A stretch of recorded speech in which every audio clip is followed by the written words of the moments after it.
ॐ भद्रं कर्णेभिः शृणुयाम देवा भद्रं पश्येमाक्षय्ययत्राः स्थिरैरङ्गैस्तुष्टुवांसस्तनूभिर्व्यसेमहि देवहितं यदायुः।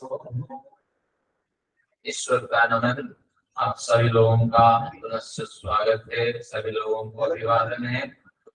इस द्वितीय सत्र को हम एक विशेष सत्र के रूप में मानते हैं और ऐसा भी होना चाहिए। दो बड़े वैदिक विद्वान और विदुषी हमारे बीच उपस्थित हैं।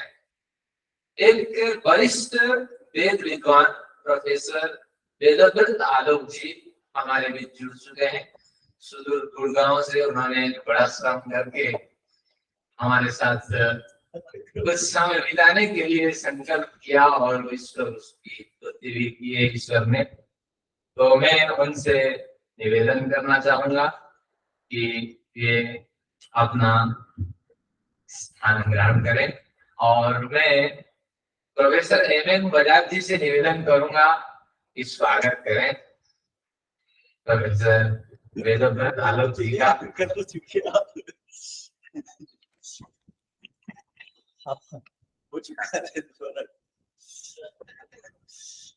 प्रोफेसर वेदव्रत आलोक जी एक वयोवृद्ध वैदिक विद्वान है। तीन स्तर के विद्वानों को बुद्ध मानते हैं। बुद्ध यानी प्रबुद्ध विद्वानों के तीन स्तर होते हैं। एक तो आयु से वृद्ध, आप जानते हैं, वृद्ध यानी प्रौढ़ अनुभवी है। ज्ञान से वृद्ध है क्योंकि उन्होंने पूरा जीवन वेद और संस्कृत के लिए दिया है। इससे और क्या बड़ी सेवा हो सकती है बताइए। और तृतीय वृद्ध है, आचरण वृद्ध है क्योंकि ये आर्य परिवार से संबंधित है कि माता पिता पूर्णतः आर्य जीवन जिए और उस परंपरा में इन्होंने वेद अध्ययन करने का व्रत लिया। अनेक पुस्तक लिखे और एक व्याख्यान में तो हमने पूरा इनका लाभ लिया, वेदों में आत्म तत्व की समीक्षा। तो इस तरह बहु प्रतिभा के धनी आदरणीय वेदव्रत आलोक जी इस सत्र के अध्यक्ष भी हैं और संयोजक भी हैं। तो उनके निर्देशन से हम प्रोफेसर दिनेश शास्त्री को और आदरणीय शशि मैडम को सुनने के लिए निश्चित रूप से आग्रह रखते हैं। अब आप सत्र संभालिए और अपनी गतिविधियां आप अपने मार्गदर्शन से संचालित करें। ओम।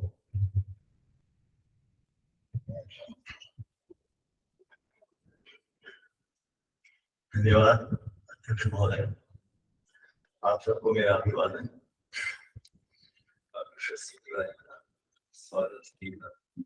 जैसे हमारे साथ डॉक्टर दिनेश शास्त्री जुड़ चुके हैं जो कि पहले वक्ता होंगे। उनका विषय बहुत महत्वपूर्ण है और एक तरह से कुछ सीमा तक विवादास्पद भी कह सकते हैं। वेद एक है, दो है, तीन सही है या अनेक है,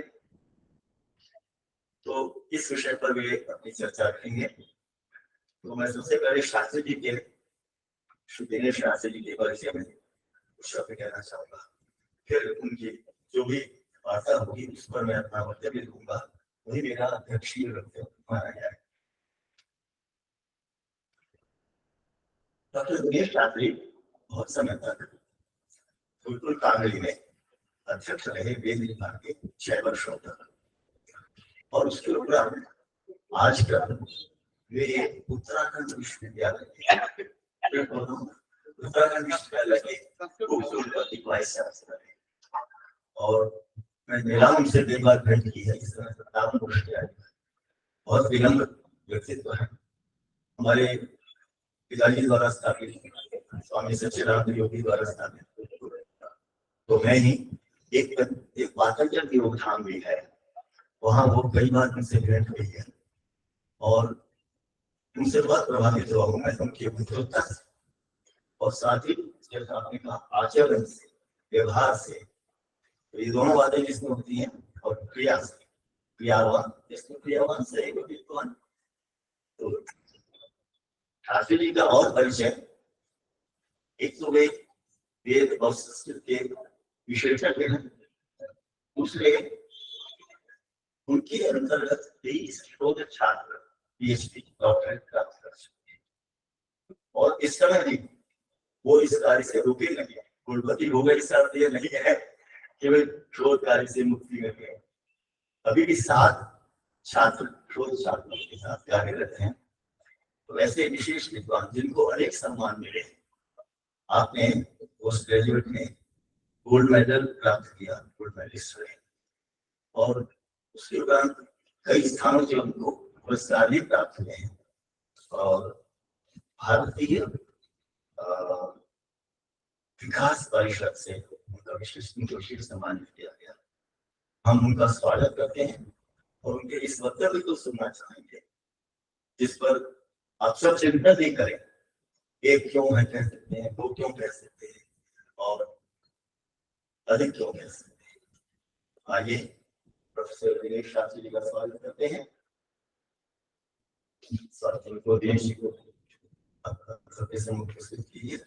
ऐसे व्यक्तित्व से आप मिल रहे हैं आज जो इस छोटी आयु में पद पर पहुंच चुके। डॉक्टर दिनेश शास्त्री,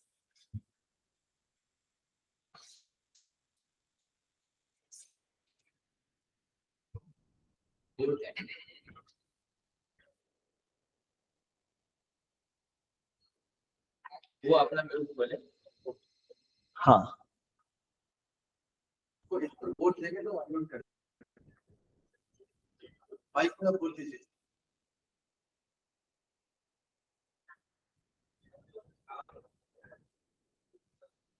पीला फोन ऑन कर दिया, वीडियो ऑन। हाँ हाँ यस आप नमस्ते नमस्ते नमस्ते। हाँ जी, आपका स्वागत। आपने मुझे अनम्यूट नहीं किया था, ठीक है। कैमरा को ऑडियंस की तरफ घुमा। मेरी आवाज आ रही है? हाँ जी आ रही है। हाँ, आप लोगों ने मुझे बहुत देर से अनम्यूट किया हुआ था जिससे कि मैं बोल नहीं पा रहा था। पिक्चर भी मेरी आपने बंद कर रखी थी, ठीक है। मैं शुरू करूं? अवश्य अवश्य। हाँ, मैं धीरे धीरे बोलूंगा क्योंकि स्वास्थ्य इतना बढ़िया नहीं है, ठीक है। ओम नमो ब्रह्मणे नमस्ते वायो त्वमेव प्रत्यक्षं ब्रह्मासि त्वामेव प्रत्यक्षं ब्रह्म वदिष्यामि ऋतं वदिष्यामि सत्यं वदिष्यामि तन्मामवतु तद्वक्तारमवतु अवतु मामवतु वक्तारम्। ओम शांति शांति शांति। वेद संस्थान और वेद के दोनों विद्वानों, दोनों पक्षीय विद्वानों के सहयोग से समायोजित इस एक दिवसीय संगोष्ठी में मैं आप सबको प्रणाम करता हूं, नमस्ते करता हूं।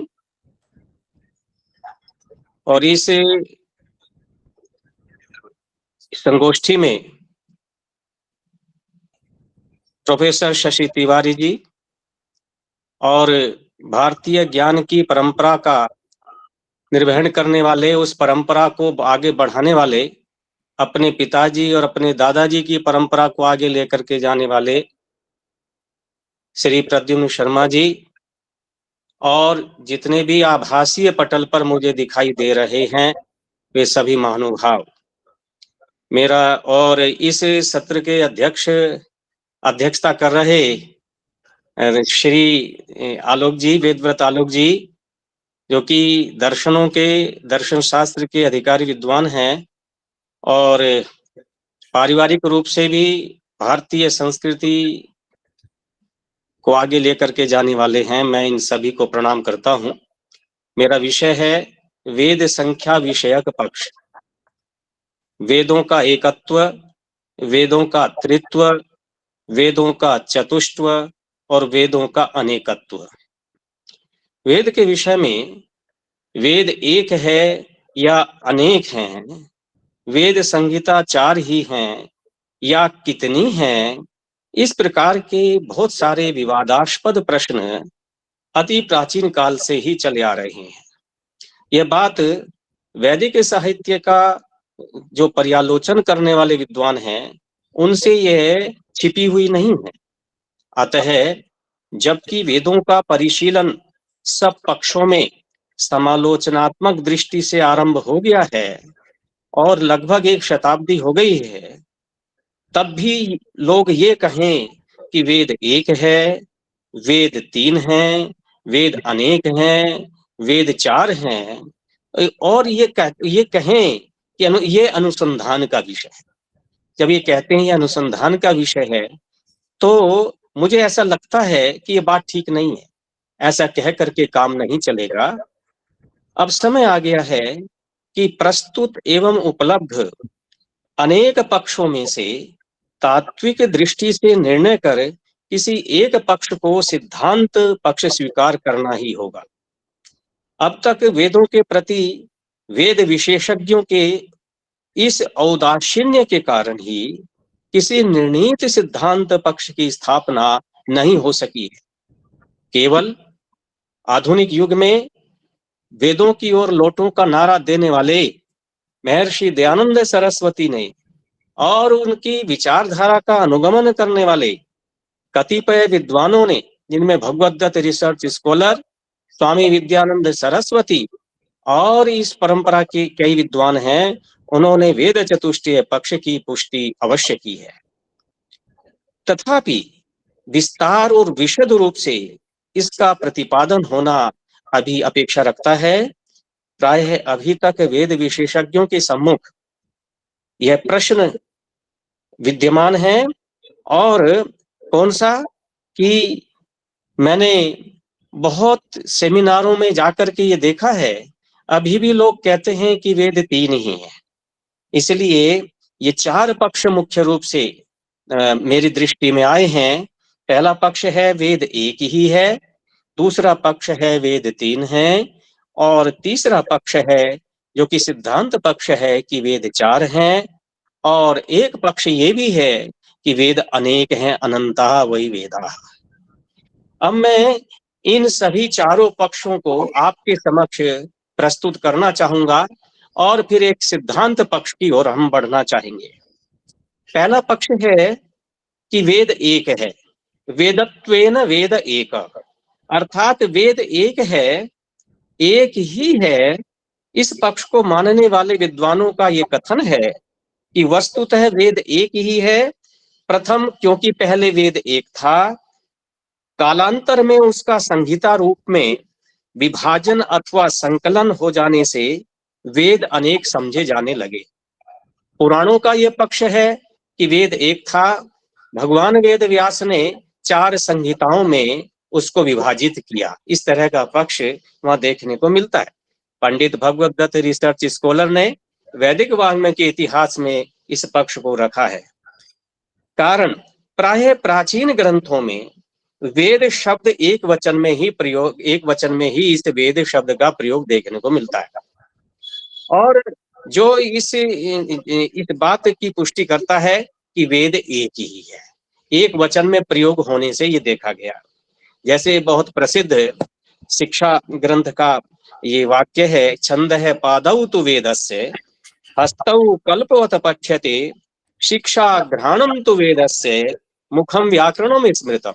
अब इसमें श्लोक में वेदस्य षष्ठी विभक्ति का एक वचन है, फिर शिक्षा घ्राणम तु वेद, यहाँ भी षष्ठी विभक्ति का एक वचन है। तो एक वचन में ही इसका प्रयोग होने के कारण यह समझा गया कि वेद बहुत होते तो वेद शब्द का बहुवचन में प्रयोग होना चाहिए था, वेदानाम होना चाहिए था वेदस्य के स्थान पर, परंतु ऐसा नहीं है। यही बात इसी तरह का कुछ प्रमाण महर्षि पतंजलि के महाभाष्य के पस्पसान्निक में भी हमको देखने को मिलता है कि क्या मिलता है, ब्राह्मणेन षडंगो वेदो अध्येयो ज्ञेयश्च। यहाँ भी वेदो अध्येयो ज्ञेयश्च, यहाँ भी वेद एक वचन में है। और इतना ही नहीं, धर्मशास्त्र प्रणेता महर्षि मनु महर्षि मनु ने भी लिखा वेदो अखिलो धर्म मूलम, यहाँ भी एक वचन में प्रयोग किया है। और फिर आगे कहा है कि सर्व अभिहितो वेदे सर्व ज्ञानमयो ही स माने वह एक वचन में प्रयोग किया, और वेदे सप्तमी विभक्ति का एक वचन है, यहाँ भी एक वचन है। और फिर आगे कहा कि चातुर्वर्ण्यम त्रयोलोकः चत्वारश्च आश्रमः पृथक् भूतम भव्यम भविष्यच्च सर्वम वेदात प्रसिद्ध्यति। अब मनु ने इस श्लोक में भी पंचमी विभक्ति के एक वचन का प्रयोग किया है। तो इस तरह से ये पता चलता है कि पंचमी विभक्ति का एक वचन, षष्ठी विभक्ति का एक वचन, सप्तमी विभक्ति का एक वचन, ये सब एक वचन में प्रयोग हुए हैं, इसलिए वेद एक है। इतना ही नहीं, निरुक्त ने यह भी कहा है कि इतिहास पुराणाभ्याम, ये महाभारत का जो आदि पर्व है, महाभारत का आदि पर्व में इतिहास पुराणाभ्याम वेदम सम उपबृहेत, कि वेद का उपबृहण करे इतिहास और पुराण से। तो यहाँ भी जो है द्वितीय विभक्ति का एक वचन ये वेद व्यास के वचन में है। अच्छा, और दूसरा, आचार्य यास्क ने निरुक्त में वेदम न विजानाति यो अर्थम स्थानुरयम भारहारा, इस तरह का, तो यहाँ भी द्वितीय विभक्ति का एक वचन में प्रयोग किया है जो ये।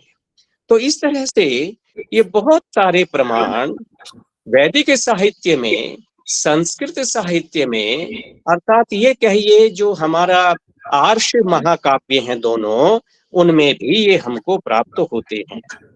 अतः इससे ये पता चलता है कि वेद जो है आरंभ में एक ही थे, पीछे से संहिता के रूप में ये चार रूप में विभक्त होकर के एक से अधिक ये हो गए।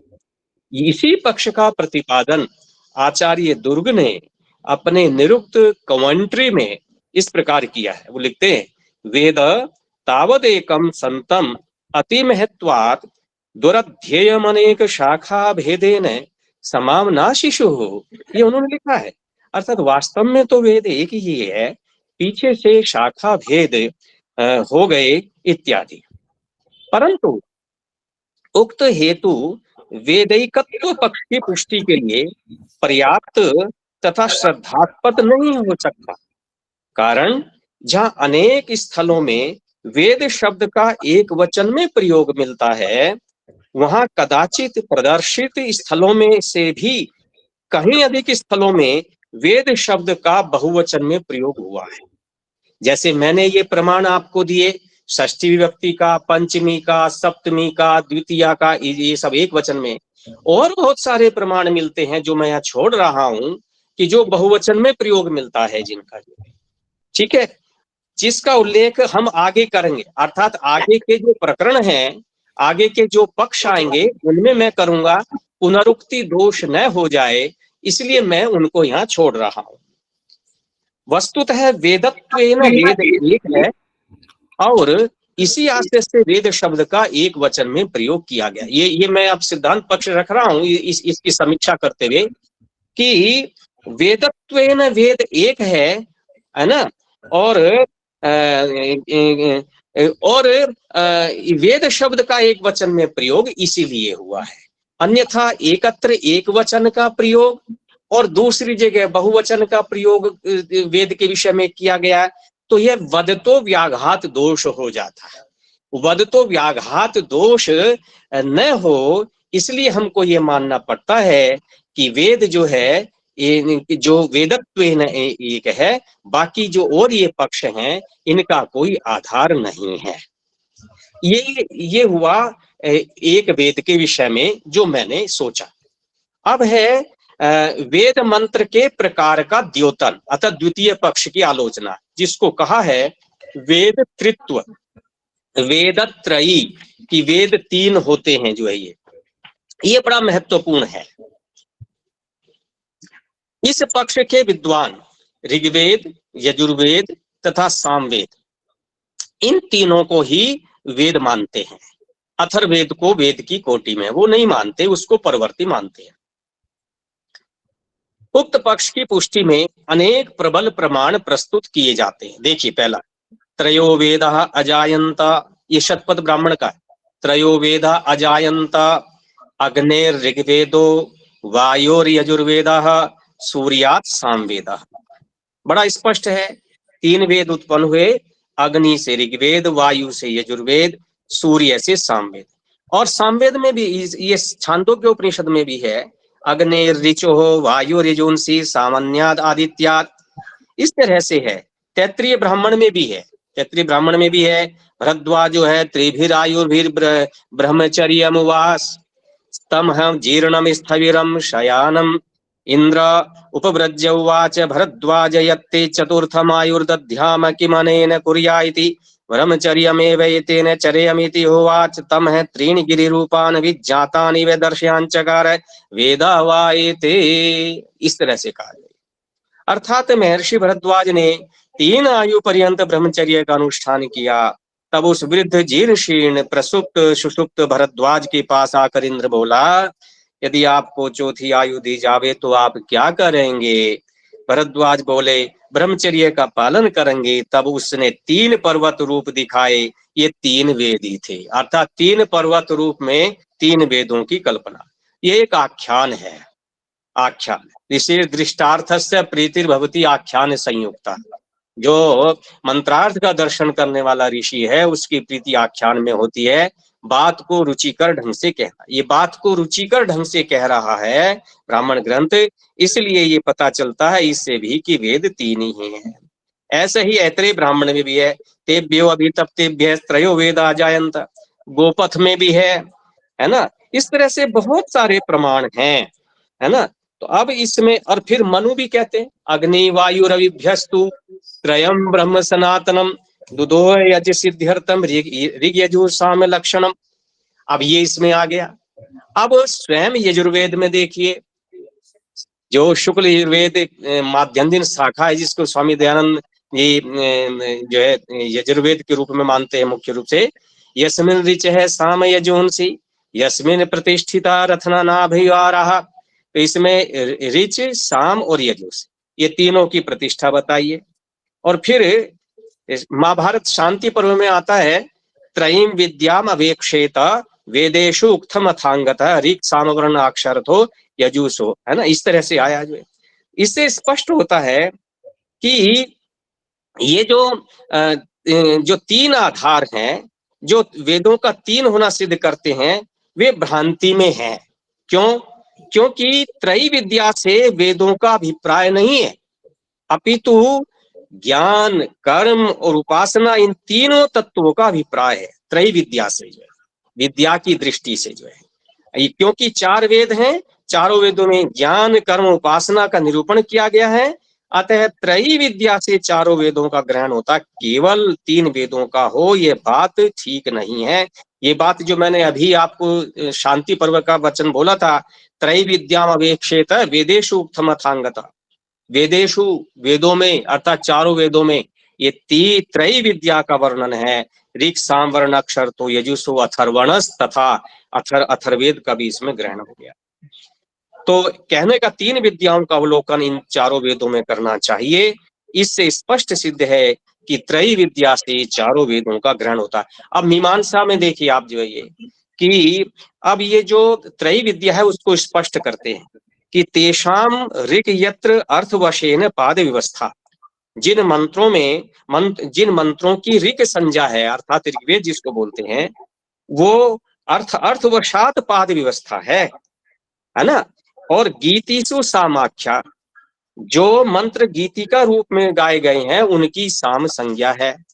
शेषे यजु शब्दः, शेष सब मंत्र यजु संज्ञक हैं।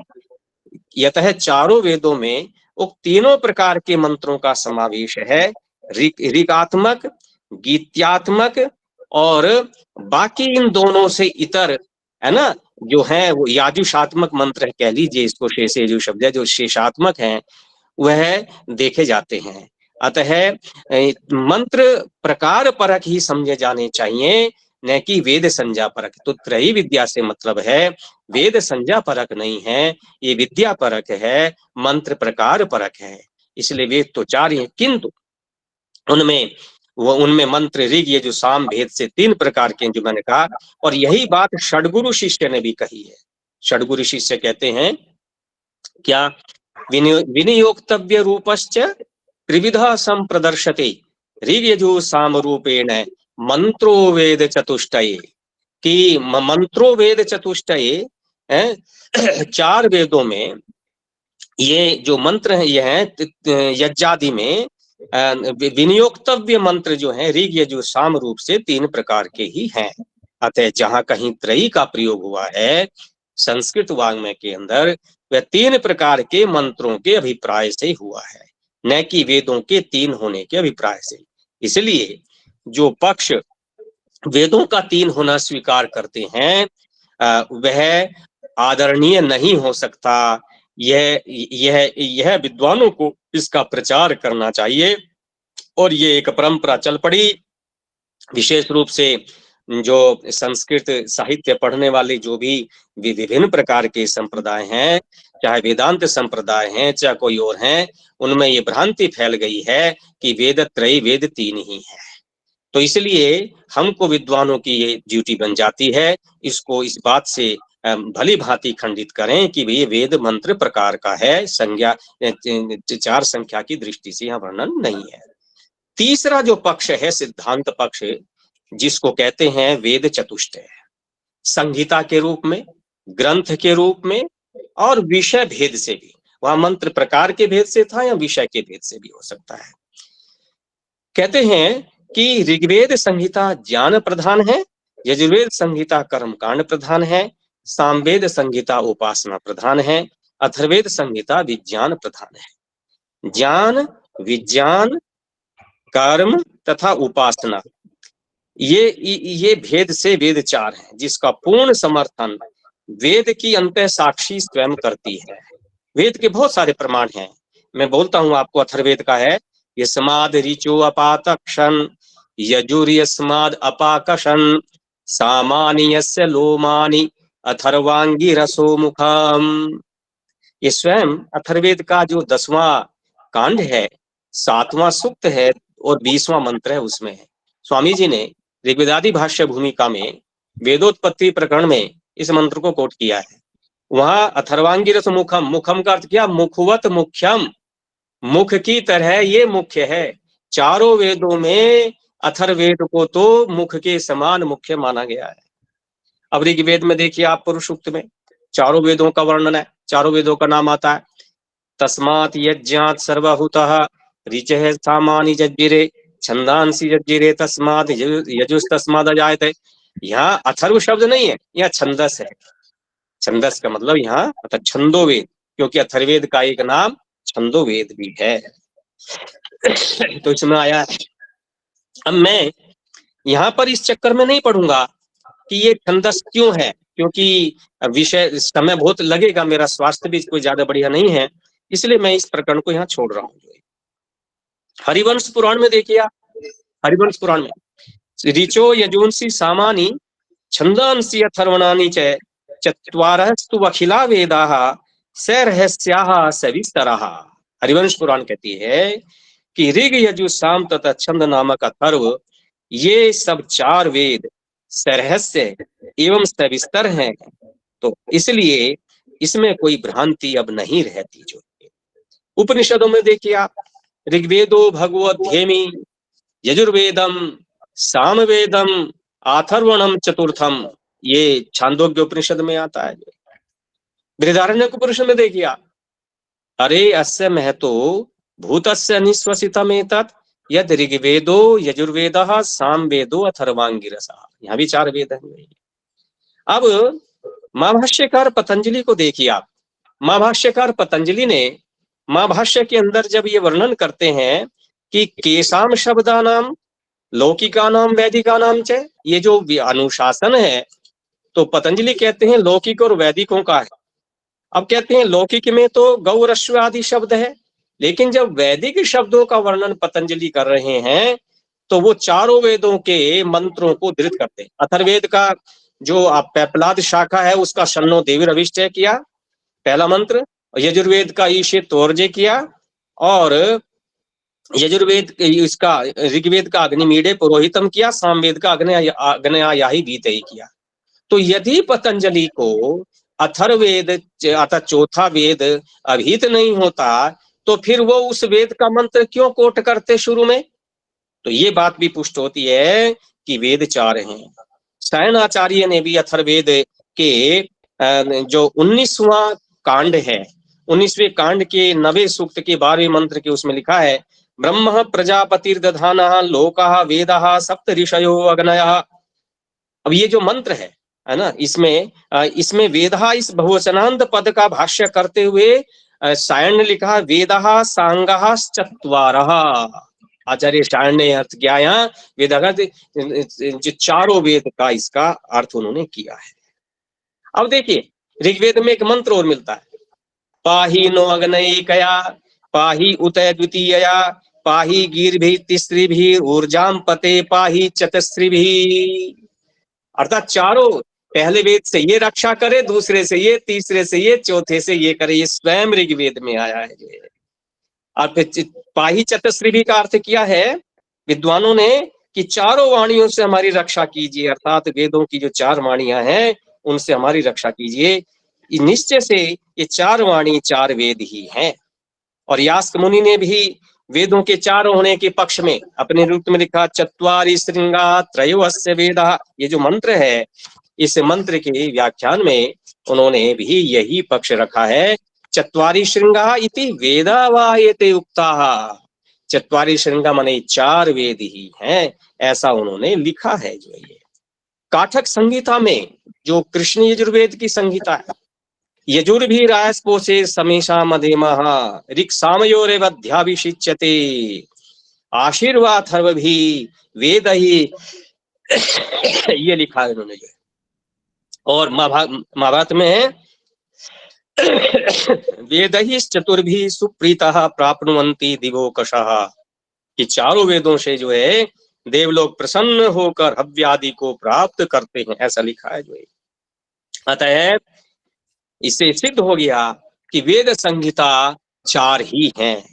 परंतु कतिपय वेस्टर्न स्कॉलर्स ये कहते हैं, या मुझे कहना बहुत आवश्यक है, कि the 4th collection, the Atharvaveda, attained to this position only after a long struggle, judges both by its language, by the portion of its matter which is analogous to the contents of the Rigveda.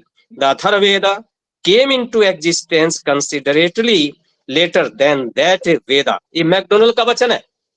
McDonald साहब ये कहते हैं कि अथर्ववेद की रचना बहुत पीछे की है, कि Atharvaveda came into existence considerably later than that the Veda, ये कहते हैं।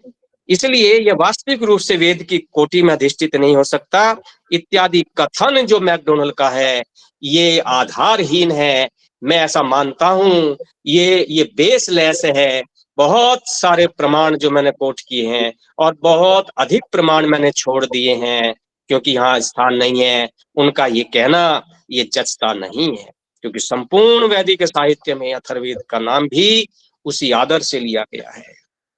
महाभारतकार ने तो ये लिखा है कि राज्यस्य अथर्ववेदेन सर्व कर्माणि कार्ये, राजा को अपने राज्य के सारे कार्य अथर्ववेद के जानने वाले विद्वान को सामने रखकर और अथर्ववेद को सामने रख करके करवाने चाहिए। एक उदाहरण दूंगा आपको, जो है एक उदाहरण और समसामयिक है, आपको अच्छा लगेगा।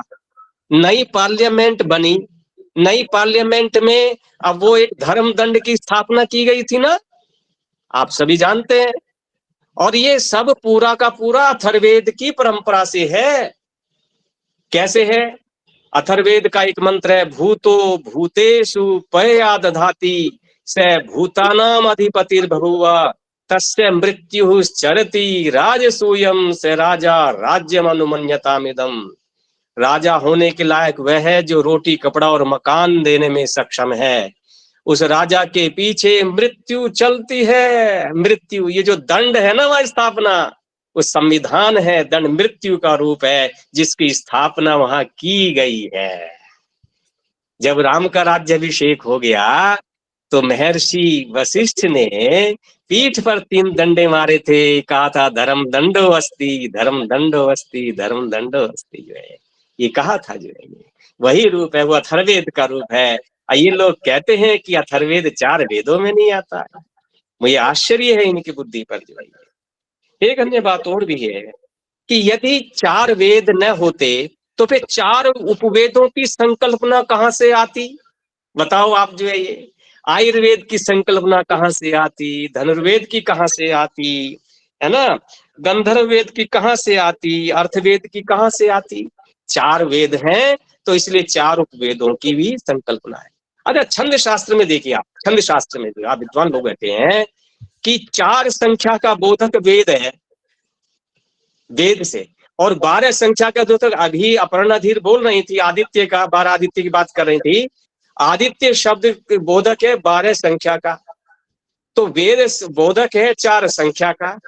तो छंद शास्त्र में फिर ये वेद पद का प्रयोग 4 संख्या के लिए क्यों आता, बताइए। जो है चलिए ये भी, अब ये 3 पक्ष का मैं वर्णन कर चुका।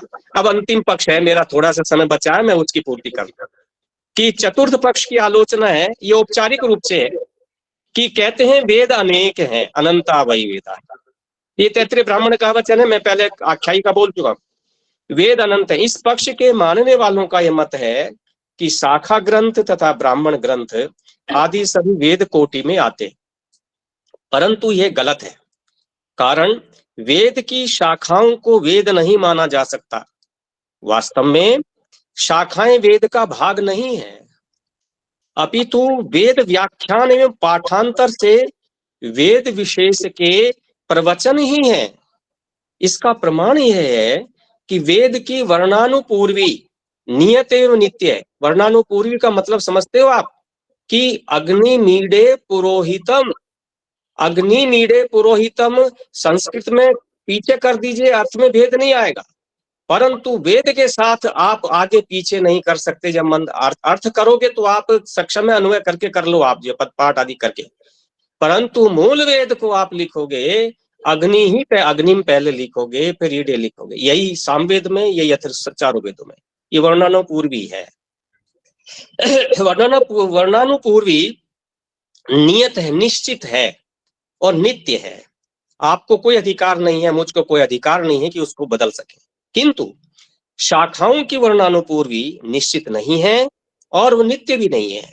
इसी बात को सभी वैदिक विद्वान मानते हैं। इससे शाखा ग्रंथों में बहुत अधिक पाठ भेद हो गया है। जैसे भ्रातृव्यस्य बधाय आ गया, द्विशतो बधाय के भ्रातृव्यस्य बधाय आ गया, कई उसमें देखने में मिलता है कृष्ण युग की शाखाओं में भी, और उनमें बहुत करके वर्णानुपूर्वी बदली गई है। उनमें कोई निश्चित क्रम या पाठ नहीं रह गया है। इतना ही नहीं, कहीं कहीं तो पाठ बढ़ गया है तथा कहीं कहीं कम कर दिया गया है पाठ जो है ये। इसलिए ऐसी अवस्था में जो लोग ये कहते हैं कि काण्व, मैत्रायणी, कपिस्थल, बाष्कल, शाकल आदि शाखा भी वेद ही हैं, वे मुझे लगता है कि वो अपने पक्ष पर ठीक नहीं है। मुझे जचता नहीं उनकी ये बात जो है। कारण यदि शाखाओं को वेद माना जाएगा तो कोई मर्यादा नहीं रहेगी, मर्यादा टूट जाएगी। वस्तुतः वेद अनेक हैं ये कहना वेदों के स्वरूप से अनभिज्ञता प्रकट करना है। वहीं कुछ विद्वान इस अनंता वही वेदा की दूसरी प्रकार से व्याख्या करते हैं और कहते हैं कि ज्ञान को किसी सीमा में नहीं बांधा जा सकता। ज्ञान को किसी सीमा में अर्थात 4 पुस्तकों में नहीं बांधा जा सकता। थोड़ा धीरे धीरे बोलो। इसका उत्तर देते हुए स्वामी विद्यानंद सरस्वती ने बहुत अच्छा लिखा है कि ऋग्वेदादि शास्त्र जिनका ऋषियों ने व्याख्यान रूप अनेक शाखाओं में विस्तार किया है, वे सर्वज्ञ ब्रह्म के अनंत ज्ञान का एक अंश ही है। स्वामी विद्यानंद जी ने वेद मीमांसा करके एक पुस्तक लिखी है। पहले उसमें सूत्र लिखे हैं, फिर उसका भाष्य किया है। मैं वहां से कोट कर रहा हूं।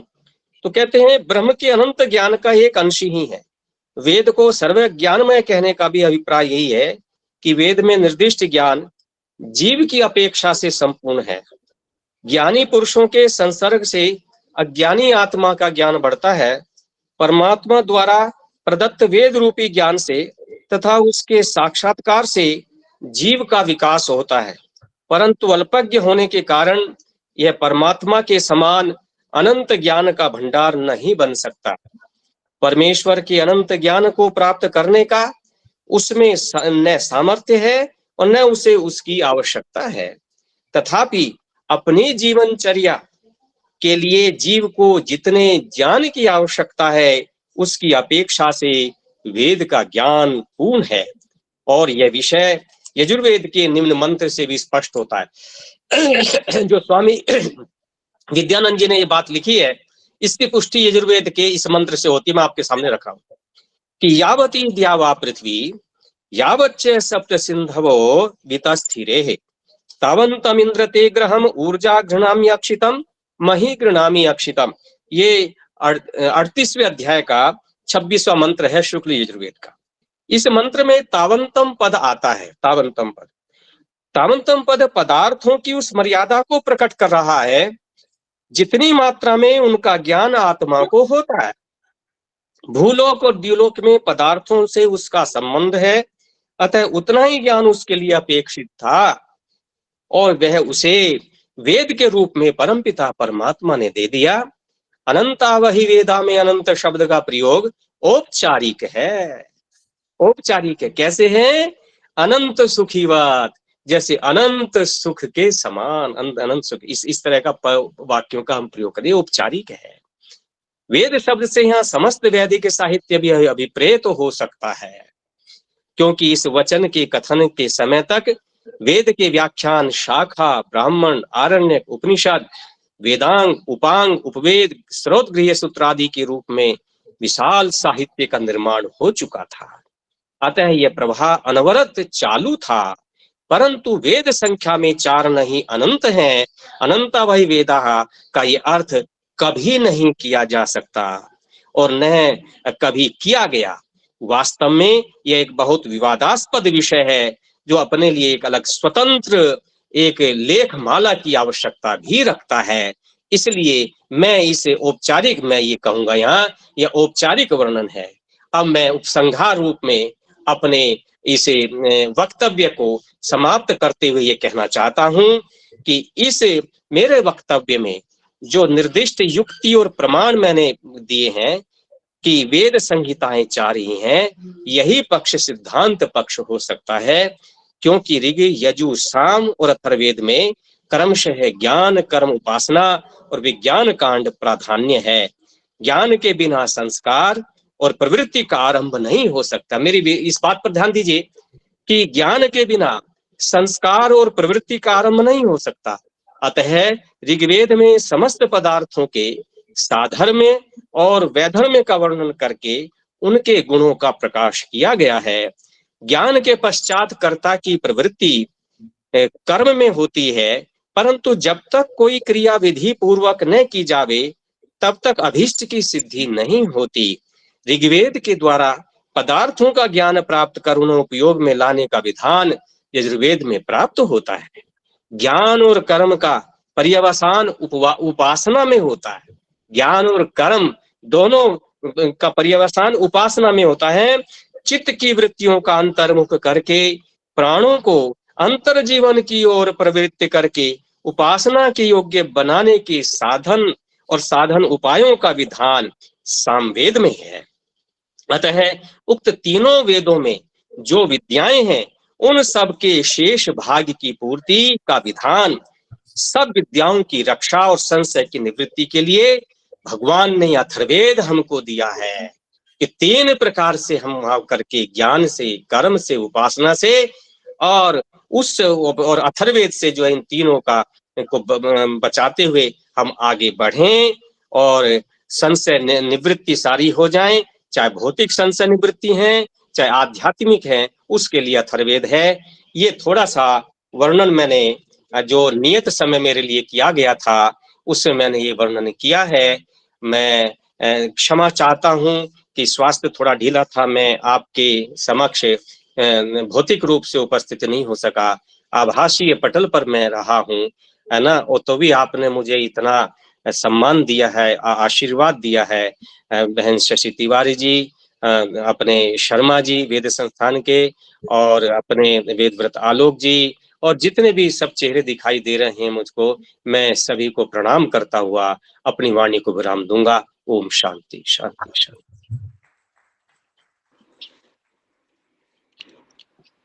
बहुत ही बढ़िया, आपने रिसर्च ओरिएंटेड था और कहाँ से आपने लेकर के पूरी समीक्षा करके बताया कि वेद 4 ही हैं। बहुत ही बढ़िया लगा आपका। थैंक यू डॉक्टर अनुराधा आनंद में। डॉक्टर दिनेश शास्त्री ने जब प्रमाण प्रस्तुत करने शुरू किए और बताया कि इस वजह से कोई एक मान नहीं पूछा, तो पहले प्रमाण की बात सुनी तो लगा यही बात ठीक है, अगला प्रमाण सुना सही वाला वो भी ठीक लग रहा था, पर अंत में जब उन्होंने निष्कर्ष निकाला और सभी पक्षों को ठीक से विचार किए, अंत में जो निष्कर्ष निकाला और यह स्थापित किया कि नहीं, हमें संहिताओं के रूप में 4 वेद ही मानने होंगे, हम एक वेद से बात नहीं कर सकते, और अनंत का भी अर्थ यही है, इसका ज्ञान। शास्त्री आपका बहुत बहुत आभार, और आपने स्वास्थ्य ठीक न होने पर भी इतना समय दिया और लगातार बोले भी चीज में कर नहीं पाया, और फिर भी आपके लिए बहुत बहुत साधुवाद, और इतने अच्छे उद्बोधन के लिए हम सब आपकी कृतज्ञ हैं।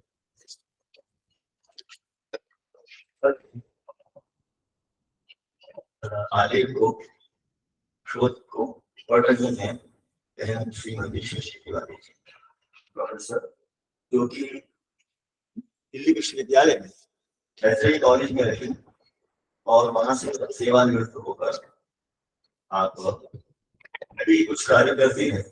अभी यहाँ रही आपने, हाँ यहाँ रहिए कुछ। ये किसी परिचय की अपेक्षा नहीं रखती, हम जैसे लोग तो परिचय के मोहताज होते हैं, पर आपको इसकी प्रतीक्षा नहीं है, और आपको अब सब जानते हैं, सब बहुत समय से परिचित हैं, फिर भी थोड़ा सा आप जो नए हों उनके लिए कि आप राजस्थान संस्कृत अकादमी, उत्तर प्रदेश संस्कृत संस्थान, उत्तर प्रदेश हिंदी संस्थान और दिल्ली संस्कृत अकादमी से 9 पुरस्कार प्राप्त कर चुके। आपने 16 पुस्तकें लिखी, पहले का लिया है आपने? नहीं, अब तो आप 5, अच्छा अब कितनी हो गई? 37 किताबें और 27 अवार्ड मिल चुके। लीजिए, ये तो बहुत पुरानी बात है, कमाल है।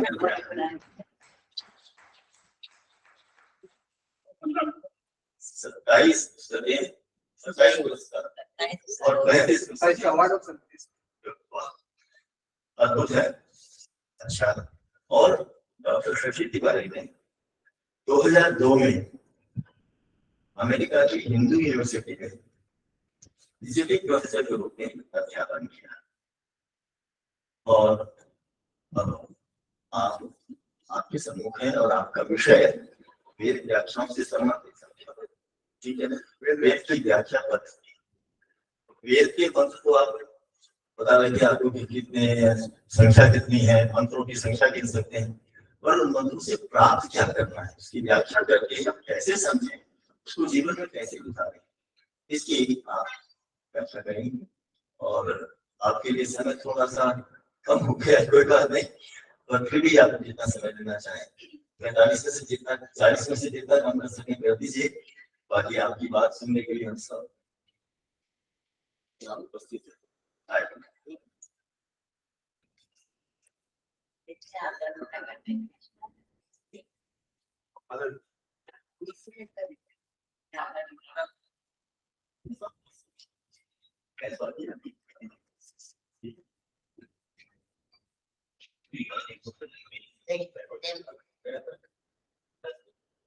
पीछे तक दिखाई दे रहा है।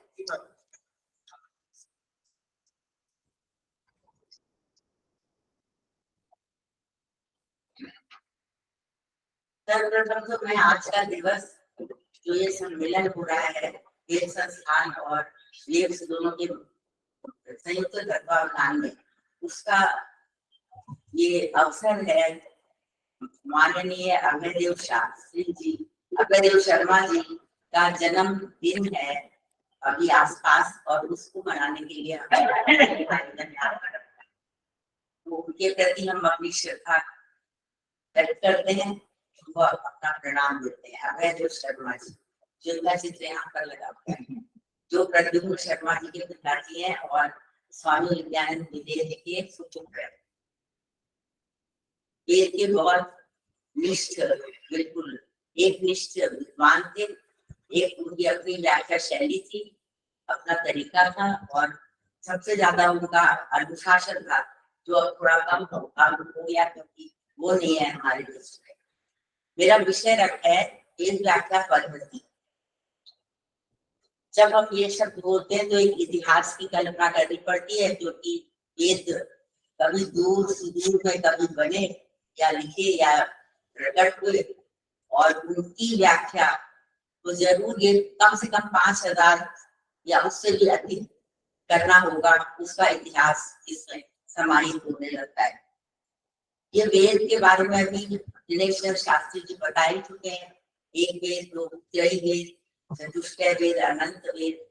तो वेद जो है वो ज्ञान राशि को कहते हैं, शब्दात्मक राशि है जो मंत्रों में दिखाई दे रही है, लेकिन उन शब्दात्मक मंत्र राशि के पीछे कुछ अर्थ भी होता है जिसको जानना बहुत जरूरी है। और उसको ही कहा गया है कि कोई वेद की वेदता है, वेदस्य वेदता प्रत्यक्षेण अन्विद्या वा यस्य उपायो न बुध्यते एनम विदन्ति वेदेन तस्मात् वेदस्य वेदता। ये ऐसा उपाय बताता है वेद जो हमें प्रत्यक्ष से या अनुमान से नहीं हमारी समझ में आ सकता। वो उपाय है क्योंकि वो हमारा हित करता है, हमारा जग कल्याण करता है, लोक करता है। और उसको जानने के लिए वेद का वेदत्व है, यही जानने के लिए अर्थात बोध के लिए जो प्रयत्न किए गए उनको ही व्याख्या पद्धति के अंतर्गत रखा जाता है। मंत्र रिवील्ड हुए थे, प्रकट हुए थे, सबको पता है, यहाँ पर छात्र है या टीचर्स हैं। साक्षात धर्माणा ऋषिया को वो धर्म कहा गया है। धर्म पर आजकल बहुत बात करते हैं लोग। धर्म का जिन्होंने साक्षात्कार किया, जो धारक तत्व थे, जो सस्टेन करने वाले थे, जो मनुष्य को, प्राणी को, सृष्टि को, सब ब्रह्मांड को, उनको जिन्होंने साक्षात्कार किया और फिर प्रकट किया होगा, ये तो नहीं लिखा, लेकिन प्रकट किया होगा तभी शब्दात्मक राशि के रूप में वो प्रकट। अग्निवेदे को इत्यादि ये शब्द है, मगर इनके पीछे कुछ अर्थ है जो कि उनके मस्तिष्क में उस समय था। तो चेतना की उच्चतम अवस्था में उन्होंने उन मंत्रों को मंत्र रूप में उस ज्ञान को प्रकट किया। अभी बात हो रही थी वेद का, तो मुख्य तो उसके अंदर अंडर करंट, चाहे 1 बोलो, चाहे 3 बोलो, चाहे 4, ज्ञान ही है। उसके अंदर ज्ञान की बात हो रही है, और वेद को ज्ञान जब कहते हैं तब वो सार्थक अर्थ प्रतीत होता है। इसलिए ये कहना मेरे को तो ये लग रहा है कि सारी तरह से उसको कहने में भी कोई आपत्ति नहीं होनी चाहिए, क्योंकि वो सभी अर्थ उसका घटित हो रहे हैं। तो इस तरह से ये मंत्रों का जो अर्थ करने की जरूरत है उसको व्याख्या पद्धति के अंतर्गत लेते हैं। मैं शॉर्ट में करूंगी क्योंकि आप लोग को पता है कि समय की बात है। वेदांत ज्ञान का महत्व कौश और यास की वहां पर पूर्व पक्ष उत्तर पक्ष के रूप में चर्चा निरूप के अंतर्गत हुई है। कौश ने कहा कि अनर्थका मंत्रों का कोई अर्थ नहीं होता, उनको पढ़ो, उनका जाप करो, बस उससे फल मिल जाए। लेकिन व्यास ने कहा नहीं, अर्थ बनता है मंत्र अर्थवान होते हैं। तो ये जो अर्थ है, क्या नहीं जानोगे तो तुम अपने आप में पैरों पर ठोकर मारोगे। ज्ञान सूत्र याद कीजिए,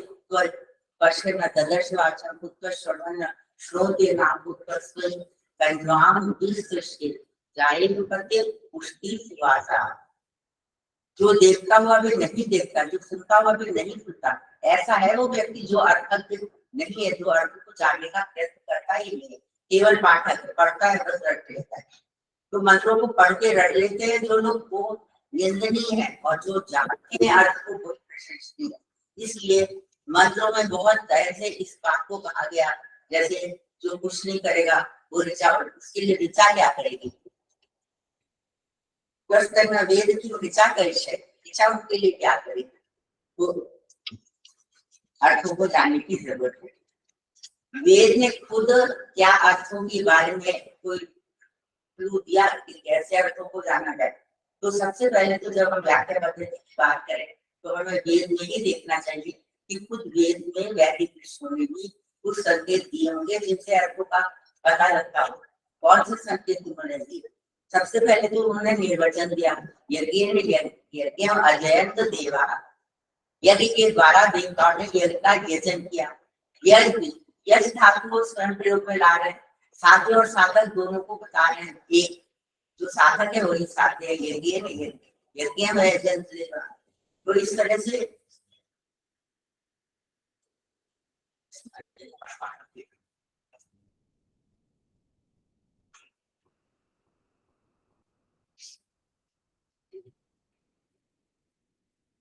तो कहने का मतलब है कि निर्वचन वेदों में है, उसको हेल्प कर रहा है अर्थ जानने का।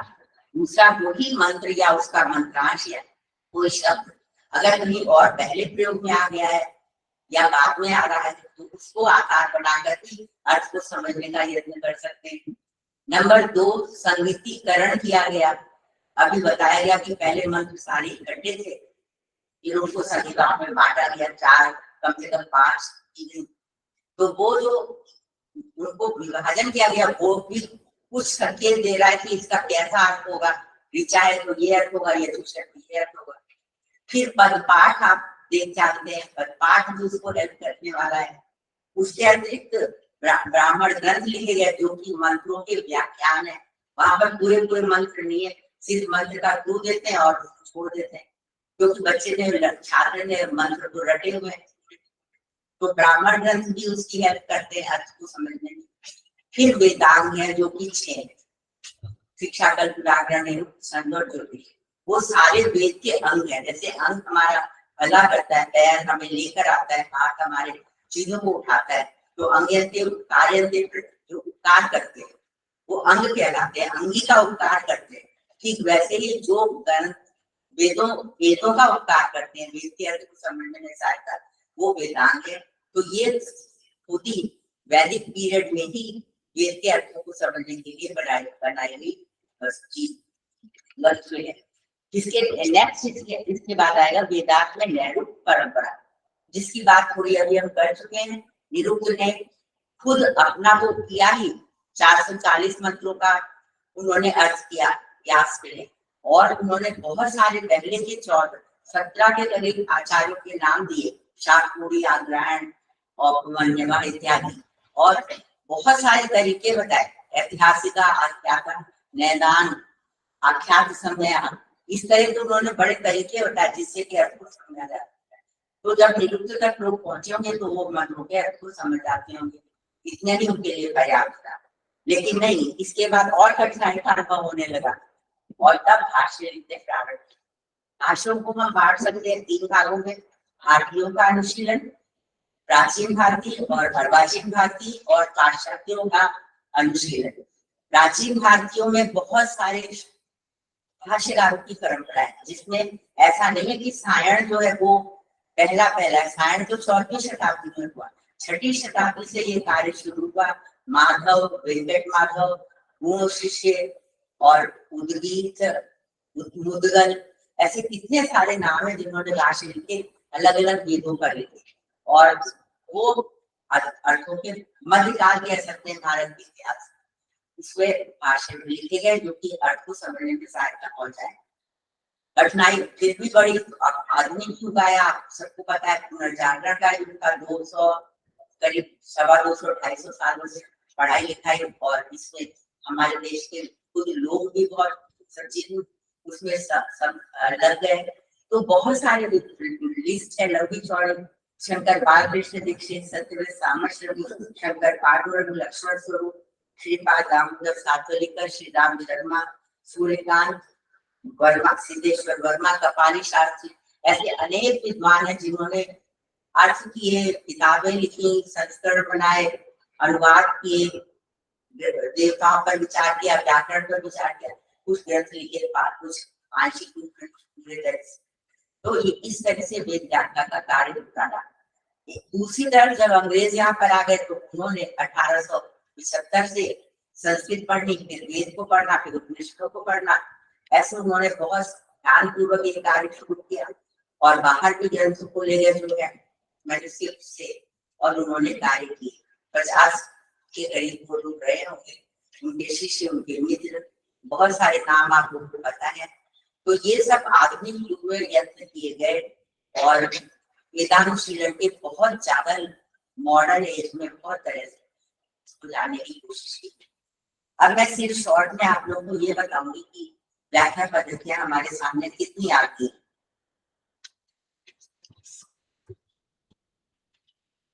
सबसे पहले तो जो मंत्रों में ही अभी हम रहते हैं, और एक मंत्र अभी दिनेश शास्त्री जी भी बोल रहे थे, चत्वारि शृंगा त्रयोस्पादा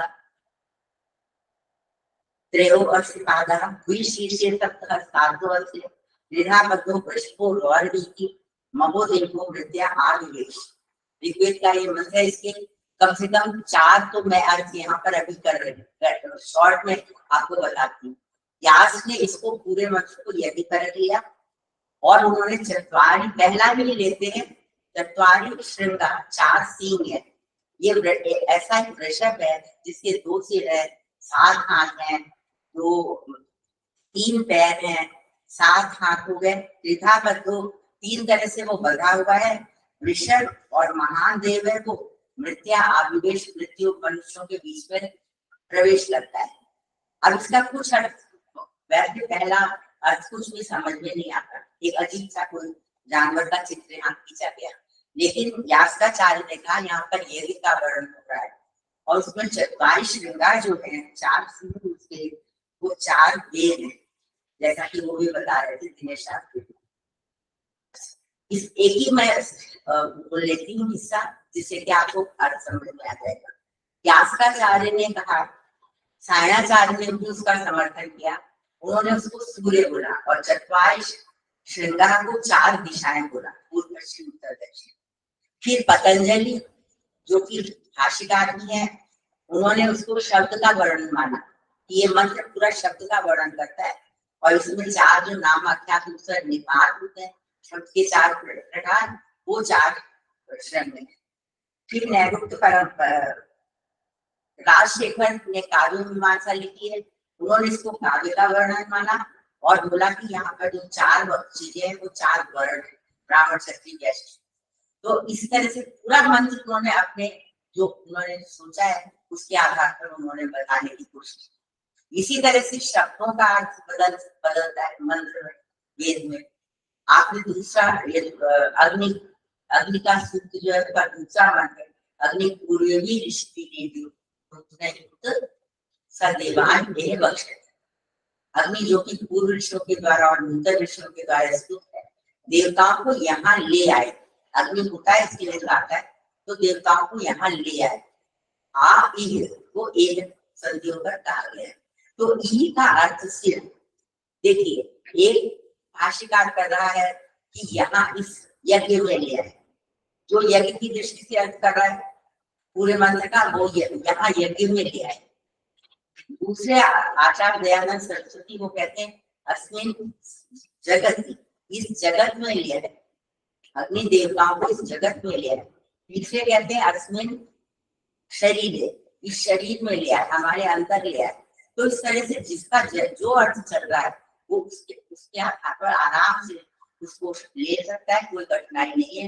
ये भी वेदता यही तो है कि वो एक अर्थ तक क्यों सीमित रहेगा। जब लोग एक अर्थ के पीछे बहुत जिद करते हैं तो मैं हमेशा यही सोचती हूँ, कालिदास के एक श्लोक में हम अलंकार के द्वारा 2, 3, 4 अर्थ निकालते हैं और कवि की महिमा का गुणगान करते हैं। तो हमारे वैदिक ऋषि जो है वो क्यों नहीं ऐसे मंत्र बना सकते हैं जिसकी बहुत दृष्टि से अर्थ हो। तो ये यहाँ पर सोचने की बात है, और इसलिए कोई ऐसी प्रॉब्लम नहीं है कि एक से अधिक अर्थ ना हो, और आराम से निकलते हैं। अभी मैंने करके आपको बताया। तो व्याख्या पद्धति में पहली चीज तो ये ध्यान रखने की। दूसरी बात है कि प्राचीन भारतीय पद्धति क्या है। अभी आपको कई सारे मैंने भाष्यकारों के नाम बताए थे, जो भारतीय भाष्यकार हैं, वो संस्कृत में उन्होंने भाष्य लिखे। उनका एक ही नजरिया है और वो उस समय के अनुकूल था। ऐसा नहीं है कि आज उनके पीछे हम पढ़ जाए, डंडा लेके पढ़ जाए, उनकी किताबों की निंदा करना शुरू करें। वो उस समय की जो जरूरत थी, जैसा था वैसा उन्होंने भाष्य लिखे। जो परंपरा है, भारतीय परंपरा है, उसके मुताबिक मंत्रों का प्रयोग, विनियोग का यहाँ पर एक कोई आपका पत्र भी है, तो विनियोग के अनुसार उन मंत्रों का प्रयोग यज्ञ में होता है, जिसके लिए ब्राह्मण ग्रंथ लिखे गए। ऐत्रेय ब्राह्मण का प्रयोग ऋग्वेद के विनियोग के लिए होगा, शतपथ ब्राह्मण का प्रयोग शुक्ल यजुर्वेद के लिए होगा, कृष्ण यजुर्वेद का प्रयोग तैतरीय ब्राह्मण के अनुसार होगा। तो जो स्टूडेंट है, जो छात्र है, जो पढ़ने वाला है, वो उसकी पूरी परंपरा को याद करता है और उसके अनुसार अर्थ करता है। तो यहाँ पर परंपरा जो है वो बहुत महत्वपूर्ण है, तो उसके आधार पर अर्थ करा जाएगा। इसलिए भारतीय प्राचीन भारतीय परंपरा में एक ही तरीका है कि कोई याज्ञिक अर्थ करते। आप सबको पता ही है कि याज्ञिक अर्थ करते। आज उसकी जरूरत नहीं है, ये बात भी सच है, क्योंकि अब यदि उस स्तर पर नहीं लोग कर पा रहे, ना उनका अर्थ किसी को समझ में आता है। लेकिन वो 13वीं शताब्दी तक की बातें हैं, ये यहाँ पर मुश्किल से 14वीं तक चले जाएंगे, क्योंकि शायद 14वीं में हुए थे। तो 14वीं शताब्दी तक के जो भाष्य हैं, उनके याज्ञिक पद्धति का अनुसरण करके मंत्रों के अर्थ किए गए हैं। दूसरा परंपरा का हिस्सा है कि वो ये मानते हैं कि जो वेद है वो ज्ञान परंपरा के मूल ग्रंथ है। भारतीय ज्ञान परंपरा के मूल ग्रंथ वेद है। इतिहास, रामायण, महाभारत सब वेद के आधार पर लिखा गया है। धर्मांचर सत्यम धर्मांचर, वेद ने कहा। इसको एक्सप्लेन करने के लिए, सत्यम पद को एक्सप्लेन करने के लिए पूरी रामायण लिखी गई है। श्री रामचंद्र जी सत्यवत प्राण जाए पर वचन न जाए, इस पर पूरी रामायण लिखी गई है। धर्मम चर, धर्म पर चलो, इसको सिद्ध करने के लिए पूरा महाभारत लिखा गया है। धर्म क्षेत्र कुरुक्षेत्र समेत यदा यदा ही धर्म संग्रामे। तो इस तरह से वेद की व्याख्या के रूप में जो हमारे आगे के संस्कृत के ग्रंथ हो रहे हैं, या स्मृतियां हो रही है, या पुराण हो रहे हैं, वो सब उनको एक्सप्लेन करने के लिए लिखे।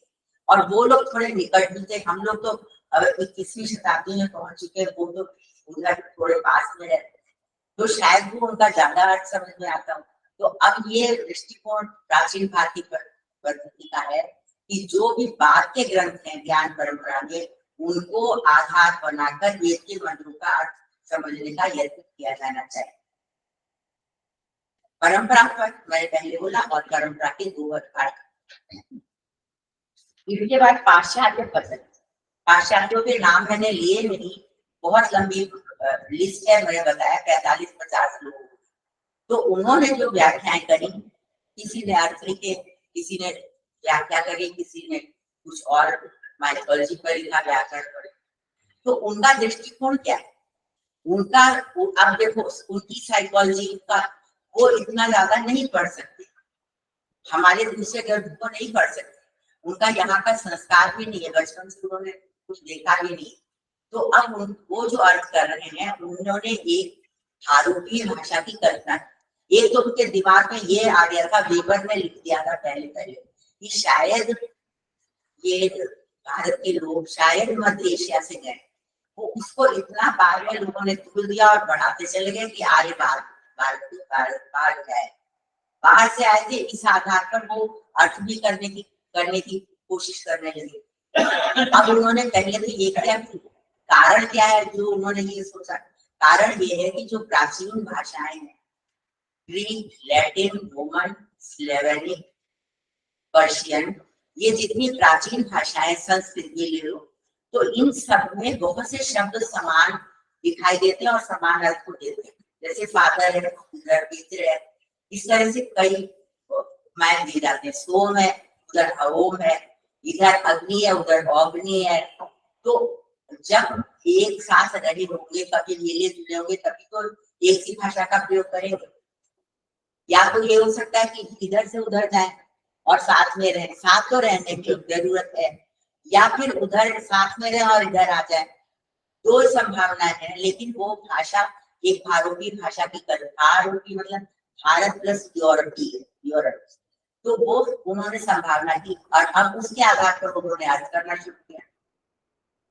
जैसे जो अवेस्ता है पर्शियन में लिखी हुई है, तो अगर दोनों भाषाओं के शब्द मिलते हैं तो क्यों नहीं वेद का अर्थ करने के लिए अवेस्ता को पढ़ा जाए, क्यों नहीं इनका पर्शियन का और कोई ग्रंथ पढ़ा जाए। जो भी मिल रहे हैं इनके तो मिलते भी बहुत कम है, नहीं के बराबर मिलते हैं। तो जो भी उनका तरीका है उसके आधार पर हम अपने मंत्रों को अर्थ, तो इसका नाम दिया गया तुलनात्मक भाषा विज्ञान, तुलनात्मक व्याख्या पद्धति, या फिर ऐतिहासिक व्याख्या पद्धति। इतिहास को लाकर तुलना करके अर्थ किया जाए। और ये बिल्कुल ग्रहण करने योग्य नहीं है पद्धति, सभी समझ रहे होंगे। उसका कारण है कि वो उनके संस्कार नहीं है, उनकी अर्थ का जो मूल आधार है भारतीय भाषा, हम तो उसी को नहीं मानते। हम तो आज बाहर से आए, हम तो इसी को नहीं मानते, तो हम उनकी अर्थ कैसे स्वीकार करेंगे। इसलिए ये अर्थ जो है नेक्स्ट जो है व्याख्या पद्धति आध्यात्मिक पद्धति है, जिसको कि निरुक्त का ही आधार है। महाभाग्या देवताया एक आत्मा हुए थे, एक ही आत्मा है सब देवताओं में, एक ही देव है सब देवताओं में। महदेवा राम कई सारे मंत्र मिलेंगे।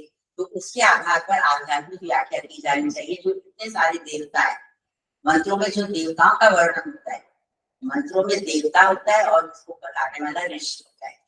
ये उत्तम सा ऋषि या उत्ता सा देवता, जिसकी बात की गई है वो देवता है, जिसने कहा है वो ऋषि है।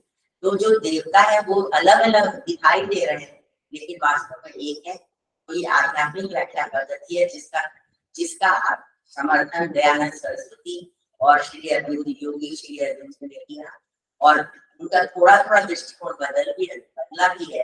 तो इस तरह से ये वाला एकम संगीता होगा आधारित। इसके लिए मैंने लिखे हुए हैं, मैं छोड़ रही हूँ।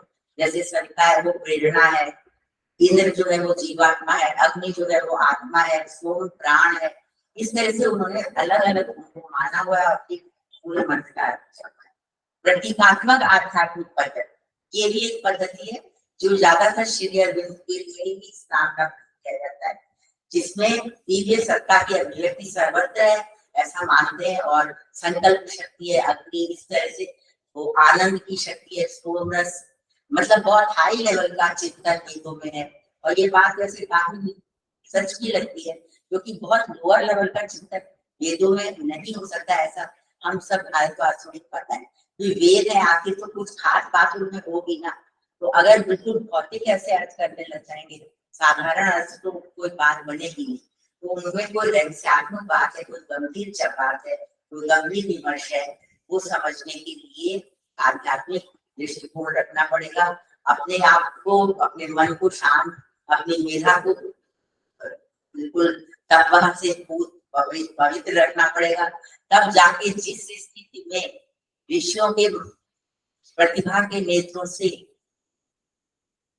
वाणी द्वारा मंत्र बाहर आए, उससे कम से कम थोड़ा तो लेवल होगा, तब जाके उनके अर्थ समझ में किसी को आएगा। तो इसके अर्थ समझना इतना सरल नहीं है, इसके लिए प्रयत्न करना पड़ता है। एक नया दृष्टिकोण और व्याख्या पद्धति में हुआ, वो है वैज्ञानिक व्याख्या पद्धति, जो आजकल बहुत प्रचलित भी है। और इसका श्री गणेश किया, मधुसूदन ओझा, गिरधर शर्मा चतुर्वेदी, मुक्तिलाल शास्त्री, वासुदेव शरण अग्रवाल, इन लोगों ने इसका किया। थोड़ा सा बाल गंगाधर तिलक का भी था, और इन्होंने मंत्रों में निकाला कि ध्वनि है, प्रकाश है, इन तत्वों का वर्णन हो रहा है, वायु है, ऊष्मा है, इनका चित्रण है। और वैदिक विज्ञान नाम की एक पुस्तक भी है, जो वहां से जो राजस्थान से छपी हुई है, मैंने देखी भी है। उसमें बड़े सुंदर तरीके से ऑक्सीजन इत्यादि की बात की जाती है और मंत्र कोट किया जाता है। तो वैदिक विज्ञान मतलब जो विज्ञान जो अभी खोज में लगा हुआ है उससे बढ़कर वेदों में पहले से ही लिखा हुआ है, सिर्फ समझने की जरूरत है। ये इन लोगों का दृष्टिकोण था जो वैज्ञानिक पद्धति का समर्थन करते हैं। आदि दैविक व्याख्या पद्धति, इसमें कुछ खास नहीं है, सभी को पता है, जो कि वेस्टर्न और मॉडर्न लोगों का कॉन्सेप्ट है कि प्रकृति के तत्वों को देवता माना गया और प्रकृति के तत्व वर्षा का देवता इंद्र, अग्नि तो अग्नि है, वायु तो वायु है, पृथ्वी तो पृथ्वी है। तो प्रकृति के विभिन्न तत्वों का तो ये आदित्य और उनका पर्सोनिफिकेशन किया जाता है, मानवीकरण किया जाता है और फिर वो देवता में बनते हैं। फिर उसके बाद जब देवता बन गए तो उनका रथ होगा, उनका मुकुट होगा, उनका खान पान होगा, उनके हथियार होंगे, उनके आभूषण होंगे। फिर ये सब पर्सोनिफिकेशन है, रूपात्मक तरीके से परिकल्पना की गई और इस तरह से उनका देवता। और सच में वेद में जब हम पढ़ते हैं तो ऐसा मिलता भी है। इंद्र के रथ में 2 घोड़े लगे हुए हैं और सूर्य के रथ में 7 घोड़े लगे हुए हैं। उनका नाम हरिता है, उनका नाम हरि है, हरि द्विवचन में प्रयोग हुआ है। तो ये सब उसका अगर एनालिसिस करेंगे तो वैज्ञानिक अर्थ निकलेगा। जैसे हरित का मैं अभी बता देती, बजाज साहब कुछ भी रहते कि 7 घोड़े हैं और उनका नाम हरित है और हरित रश्मियों को भी कहते हैं। मतलब सूर्य की 7 किरणें, सूर्य के 7 अश्व हैं और किरणों में 7 रंग होते हैं। सूर्य के 7 रंग किरणों में वो यहाँ पर संकेत में करेंगे। इसके बाद बिल्कुल अर्थ करने का तो चल ही रहा है, खत्म तो होता नहीं।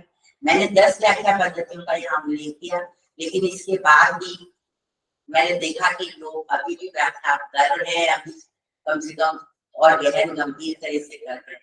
जैसे पात्री जी का एक यजुर्वेद पर बहुत बड़ा भाष्य है, जिसकी व्याख्या पद्धति का निर्धारण नहीं कर सकती, वो ऐतिहासिक जो हमारा भारतीय परंपरा वाली पद्धति है उसी पर शायद ध्यान वो में आधारित है।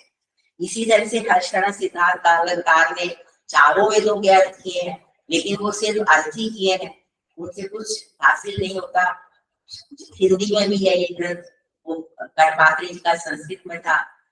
इसके बाद मैंने देखा स्वामी विद्यानंद विदेह जी, जो हमारे पीछे जिनका चित्र लगा हुआ है, वो स्वामी जी श्रद्धेय स्वामी विद्यानंद विदेह जी, इनके ग्रंथों को देखा। इनकी एक अपनी अलग अर्थ व्याख्या करने की शैली है।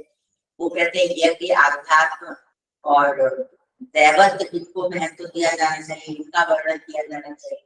और वेद जो है वो मंत्र जो है मानव जीवन की समस्याओं का निदान करने के लिए है। वही मैंने कहा ना, कुछ खास जब तक नहीं होगा तो वेद का वेदत्व तो कैसे होगा। तो इसलिए वो स्वामी विद्यानंद विदेह जी के अर्थ भी बहुत सटीक से लगते हैं और वो यास्क का समर्थन भी करते हैं। यास्क स्वामी दयानंद सरस्वती को इन लोगों का अनुसरण। इसी तरह से कपाली शास्त्री जी के ग्रंथ हैं, जो कि बहुत उच्च आध्यात्मिकता की बातें करते हैं और ये श्री अरविंद घोष के अनुयायी थे, तो उनके जो दृष्टिकोण है, उनके जो विचार करते।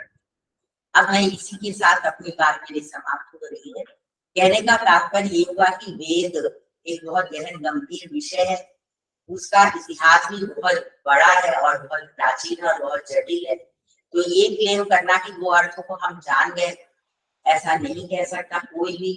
जब इतने सारे भाष्यकार आपस में भिन्न भिन्न अर्थों को दे रहे हैं, तो हम कहाँ से सही अर्थ कर लेंगे। किसी एक को जो आपको समझ में आए, जो हमें समझ में आए, उसको पहले पढ़ना पड़ेगा उस ग्रंथ को। अगर मैंने देखा है कि फिलोसफी में हमारे यहाँ इतने स्कूल हैं, 6-7 दर्शन है, अगर एक दर्शन पढ़ो फिर उसके दूसरा दर्शन पढ़ना चाहोगे, सांख्य वेदांत पढ़ लिया, जैसे अब सांख्य पढ़ रहे हैं, अब उसके न्याय पढ़ रहे हैं, इतना दिमाग में कंफ्यूजन हो जाता है। तो अगर वेद के मंत्रों के हम 10-15 करेंगे एट ए टाइम तो मुश्किल होगी। इसलिए शुरू में थोड़े अर्थ जो समझ में आते हैं करें, फिर आगे और बढ़ाएं। कम से कम 3 तो रख ही सकते हैं, जो कि परंपरा है हमारी, आदि दैविक, आदि भौतिक, आध्यात्मिक। मैंने भौतिक नहीं बताया, आदि भौतिक एक अर्थ भी किया जाता है। जैसे इंद्र जो है वो राजा है और अग्नि जो है वो मंत्री है, इस तरह से अर्थ किए जाते हैं।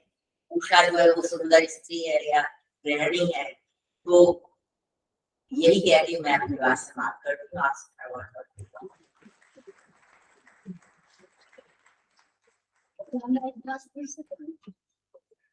उसमें मंत्र के ऊपर लिखा होता है ऋषि देवता चंद्र स्वर लिखा होता है, उसमें गांधार देवर पंचम ये जैसे संगीत के सरगम के स्वर होते हैं। तो इनका अभिप्राय क्या होता है मंत्र? अगर आपने शुरू करा है थोड़ा पढ़ना, अभी बहुत ज्यादा नहीं भारी है, तो आपको ऋषि और देवता तो जरूर जानना चाहिए। ऋषि का मतलब मैंने अभी बताया, जिसने वो मंत्र बताया, क्योंकि उसकी एक अपनी दृष्टिकोण होगी। अगर वशिष्ठ है, बृहस्पति है, विश्वामित्र है, रामदेव है, अत्रि है, भरद्वाज है, वशिष्ठ है, उनकी एक अपनी आइडियोलॉजी, तो आप उस आइडियोलॉजी को जान लेंगे ये व्यक्ति किस तरह के है। तो इस मंत्र में वो ये ऐसा कुछ कह रहा होगा, जैसे बीजेपी का है कि कांग्रेस का है कि किसी का है, तो उसने अगर कोई बातें बोला है तो उसकी दृष्टि से उसको उसने बोला होगा। अच्छा, दूसरा देवता का मतलब है कंटेंट, सब्जेक्ट, कंटेंट, जिसका वर्णन उसमें हो रहा है। तो बाकी स्वर इत्यादि को आप छोड़ सकते हैं। वो जो लिखा होता है उसमें गांधार उसको छोड़ सकते हैं। तो उसका अभिप्राय क्या होता है? देखो, गाने के लिए बताया हुआ है, मतलब सस्वर मंत्रों का पाठ होता है। तो क्या जैसे गांधार का सरम गा में तो नहीं गाया जाए? वो गुरु जी के बिना शायद ना होता। वेदों के लिए गुरु की बहुत जरूरत है। मन में शंका थी तो जी।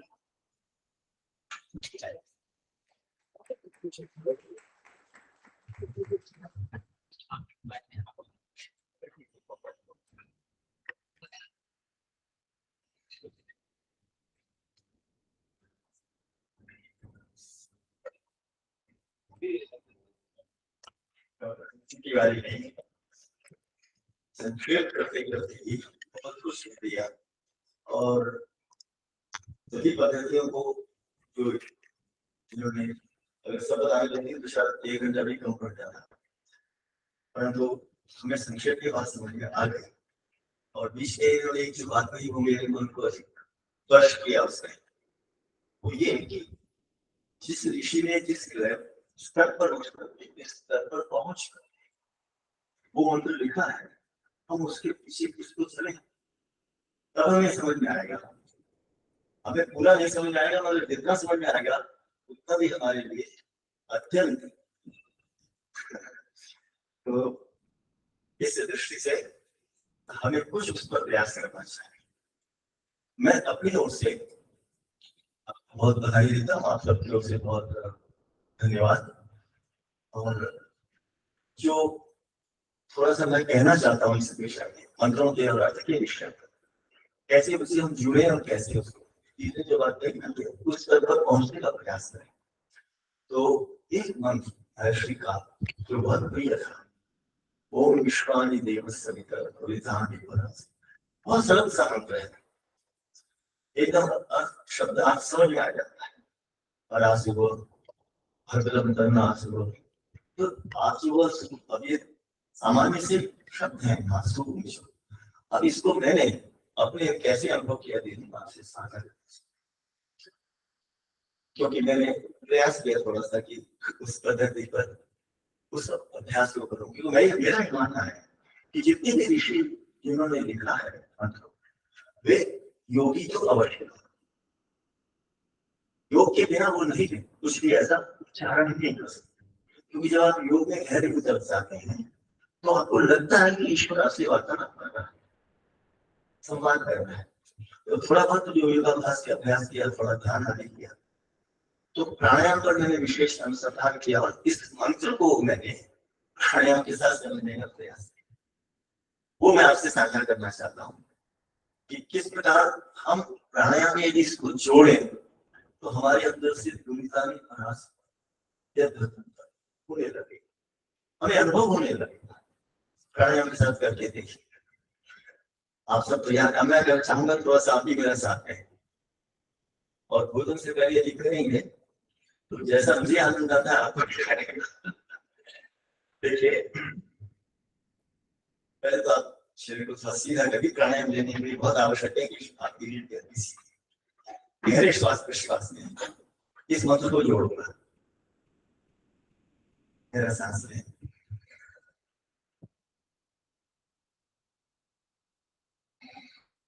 आप गहरा श्वास प्रश्वास ले रहे हैं या छोड़ रहे हैं, इसके साथ ये भाव बनाइए, गहरा श्वास लिया, ये करना, श्वास छोड़ा,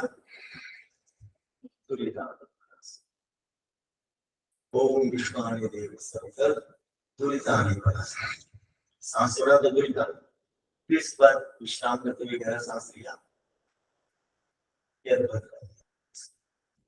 कुछ क्षणों के लिए इसी भाव में बैठिए, गहरा सांस लेते, सांस छोड़ा, दुरितानि परस्पर, भरा, दो चार गहरी सांस लीजिए।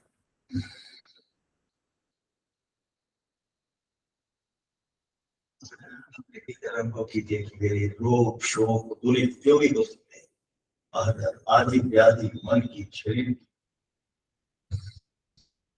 सांस भरा तो मेरे अंदर ऊर्जा आ रही है, ब्रह्मांडीय ऊर्जा मेरे अंदर प्रवेश, विश्वानि देव सविता, उस सविता का संसार से ब्रह्मांड से निचोड़ करके या भद्रम करना आसो, उसको हमारे चारों से निचोड़ कर दे रहा है, और जब हमने छोड़ा तो हमारा रोग लेकर मिलता है,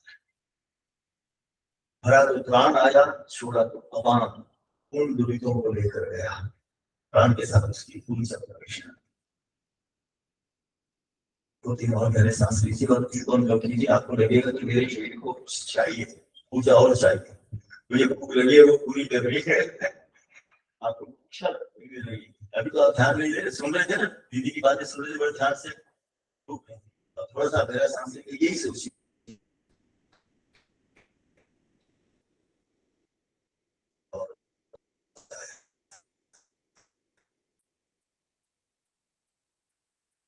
इसका अभ्यास कीजिएगा।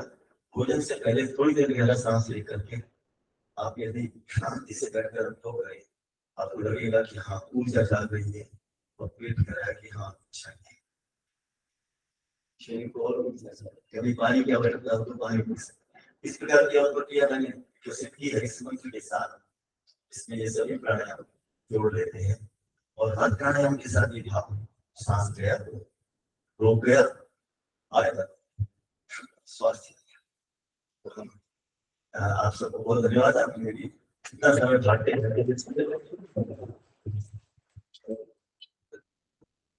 बताइए क्या करें, दीदी को संस्थान की ओर से हम ये कर रहे हैं।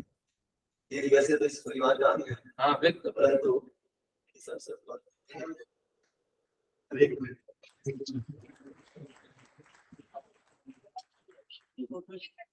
आप क्या कहते हैं? सेटअप हो जाएगा, हाँ जी, कर ले लो।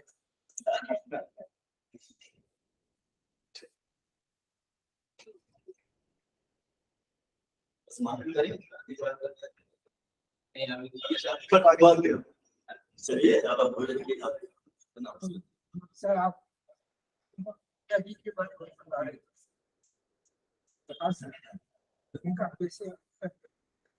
इसके बाद तृतीय सत्र की समाप्ति की घोषणा की जाती है। यह सत्र बड़ी सफलतापूर्वक संपन्न हुआ। आप सभी को धन्यवाद। कुशल संयोजक और सत्राध्यक्ष के लिए बहुत बहुत धन्यवाद। अब भोजन की चर्चा उन्होंने जाने से पहले कर दी है, तो सुगंधी आने लगी है और हमें इसका आनंद लेना चाहिए। शास्त्र में भी कहा गया है, सतम विहाय भोक्तव्यम, सब कार्य छोड़ दीजिए, पहले भोजन कर लिया जाए। और मैं समझता हूँ 2:10 पर आधा घंटा आपको ब्रेक है और सत्र शुरू करेंगे। और 2:10 में जो मेरा व्याख्यान था, आचार्य धनंजय शास्त्री जी को जाना है, थोड़ी व्यग्रता है, तो इसलिए उन्होंने उस व्याख्यान को उस सत्र में प्रस्तुत करेंगे। मैं अपर्णा धीर के जो चतुर्थ सत्र है अपना विचार रखूंगा। चलिए आप सभी लोगों को धन्यवाद और भजन के लिए शीघ्र प्रस्थान करें। 2:10 का ध्यान रखें। धन्यवाद।